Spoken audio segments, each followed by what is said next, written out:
Yet another day in the life of Pip. Day 21.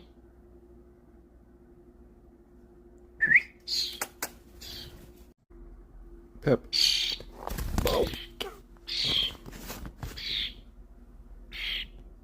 What do you think, Pip?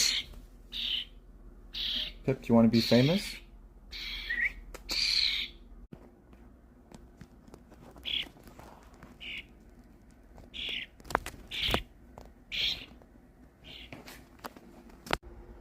Alright, so I've only got a few seconds, I mean. Alright, if you look at Pip's eyes, the outer ring of the eye is a little bit lighter than the inside. Now, that's important because I was told by one of the subscribers that that seems to indicate that Pip is actually a female.